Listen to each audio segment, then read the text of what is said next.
Welcome to the Migraine Miracle Moment. I'm your host, Dr. Josh Turknett. I'm a neurologist, migraine specialist, migraine sufferer, and author of the book, The Migraine Miracle. In this podcast, you'll learn all about how to find your path to migraine freedom without pills. Let's get started. Okay, welcome again to the Migraine Miracle Moment. In today's episode, I'll be answering two questions from our recent Clinic Chat Live discussion. The first question is about cured meats like salami, pastrami, prosciutto, bacon, and whether they pose any potential issues for those with migraines. And the second involves the issue of sunlight as a migraine trigger, whether the evidence supports it, and what to do about it. Again, this is an excerpt from our recent Clinic Chat Live discussion for Migraine Neverland members. We found that these question and answer episodes are especially popular, so these will be our main format for the podcast going forward. If you're interested in taking part in these live sessions, as well as being able to submit questions for the sessions, then you can learn more about becoming a member at mymigrainemiracle.com. Along with being able to attend all of our Clinic Chat Lives, there's a whole host of resources there for helping you put the Migraine Miracle program into action to slay the beast once and for all. And now, without further delay, here's the episode. All right, so the first one comes from Joseph, who said, I have a question about cured meats. They're not a staple of my diet, but I do like salami, etc. on occasion, and always look to buy the highest quality that I can. Recently, I've noticed that in the ingredient list, many cured meats says that it's less than 2% sugar or dextrose, but there are no added sugars or carbohydrates. I imagine the sugar or dextrose is involved in the curing process. Is this minimal amount of sugar anything to be concerned about from a migraine standpoint? So, yes, you will find sugar as an ingredient sometimes in cured meats. And it is, I think, a good idea where possible is an area where it makes sense to kind of buy the higher end stuff rather than the mass-produced things, more likely to use traditional techniques and so forth. But if you find sugar in the ingredients list, my understanding it's used sometimes to cut the saltiness. Salt is used typically in the curing process to draw out the water, and sugar helps to mitigate that a little bit. It also apparently is used to feed some of the flavor-producing bacteria in cured meats. But as you say, the amount there is usually pretty negligible. And since the meat itself is essentially zero carb, there's probably still less sugar in a cured meat that has sugar than you'd probably find in most fruits and vegetables. So I don't think it's not something that I'm too worried about in terms of that particular issue. I do think overall it's probably one of those foods to not, as you mentioned already, not be a staple, but something to kind of consume periodically in moderation. And probably the issue to be more mindful here, which we've talked about in the past, is histamine content.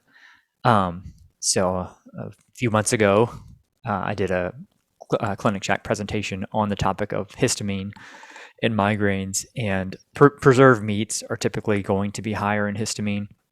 So if you have any level of sensitivity to that, it could provoke a reaction, which is something that can move you closer to the migraine threshold. And in that talk, I talked about one of the ways to mitigate the risk of excess histamine, particularly when you're ingesting a food that may have higher levels, is the enzyme DAO, which you can get in isolated form, but is also found in kidney.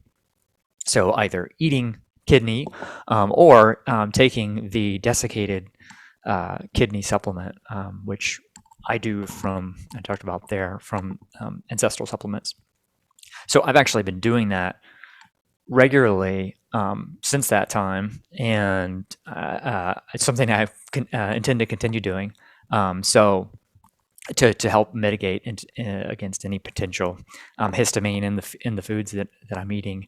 But it's something I would particularly do, before I'm going to down a plate of salami or something like that. So I've typically just taken 2 of them before meals, and that seems to have worked well. And I plan to continue to do that. There's a tea that I sometimes drink that I will notice sometimes having a mild histamine reaction to afterwards. I only notice that when I forget to take the histamine or the kidney supplement prior to it. So it seems so far to be working well for that particular purpose. So at any rate, if you haven't seen that video, I think it'd be also helpful to watch that one. Partly so that you can develop an awareness for when you might be having a histamine reaction. I think it's one of those things where, in retrospect, you might realize it's something that was happening periodically in certain situations that you didn't know what it was coming from. Next question was from Marissa. I find that I go through phases lasting about a week when I'm highly sensitive to bright sun and the flicker it makes when you're taking a walk, and the light switches from being really bright to shade and then back to brightness because of trees or an awning. It almost feels like a strobe effect when I'm in these periods, and I can feel my head starting to hurt, usually pretty quickly during these phases. I wear a big sun hat and good sunglasses, but is there more I can do or avoid doing to manage this issue? So this is another challenging topic, partly because there's little to no research to go on.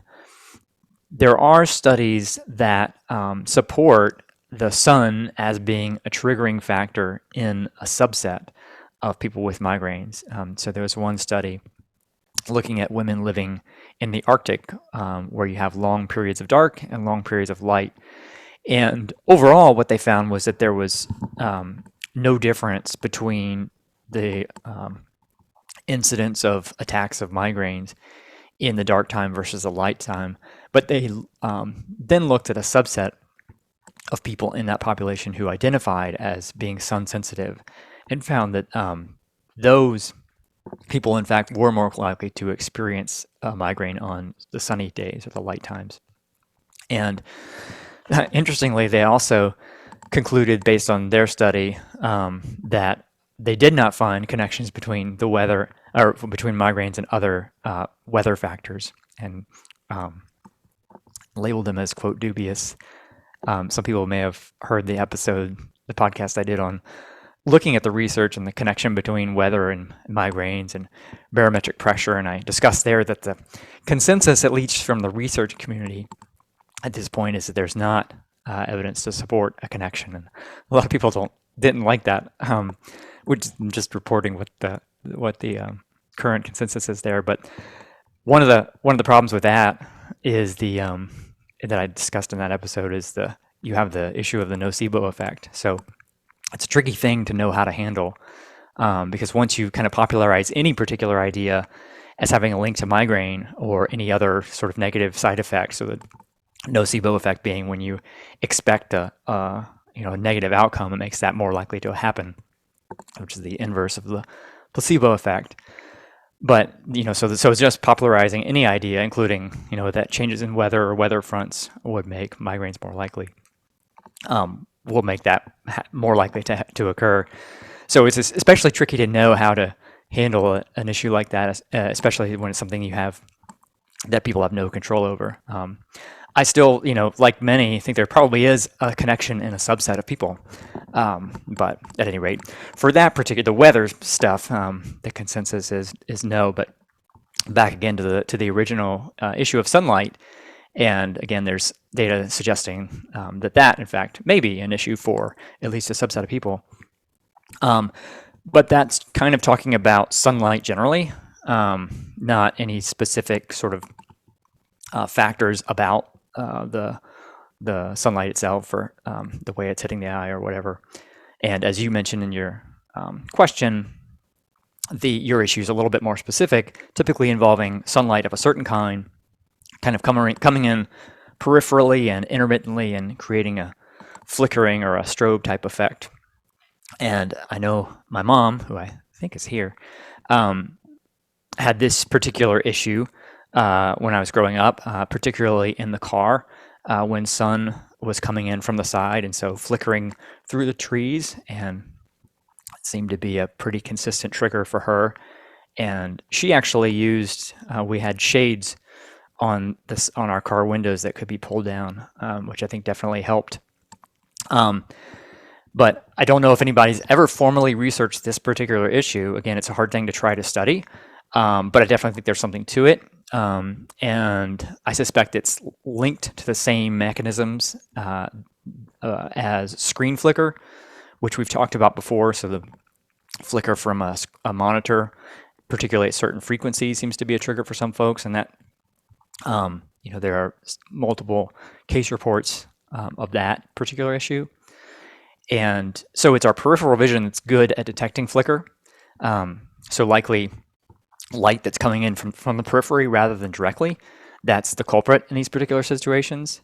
And it may be that for whatever reason, when certain areas of our visual cortex are receiving a flicker input at a certain rate, it creates the conditions for the generation of a migraine. So time of day probably makes a big difference here. So it's going to be a lot better, less likely to happen when the sun is directly overhead.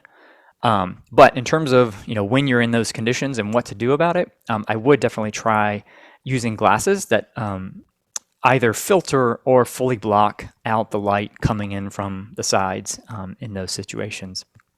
And so that should prevent the part of the brain that's detecting the flickering from receiving that input, which should prevent that factor from triggering a migraine.